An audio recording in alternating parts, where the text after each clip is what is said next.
সন্ধ্যেবেলায় বেশ ফুরফুরে হাওয়া বইছিল, আর আমাদেরই ব্যাঙ মশাই মনের সুখে ভাবছিল এমন সময় একটা সুস্বাদু কিছু খাবার পেলে জমে যেত।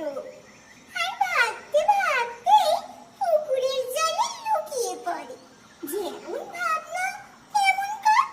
ঠিক তখনই একটা মিষ্টি পতঙ্গ পুকুরের কিনারায় উড়ে বেড়াচ্ছিল। উড়ছিল আর উড়ছিল, মনের সুখে উড়ছিল। উড়তে উড়তে একটা সময় ফুলের উপর বসে।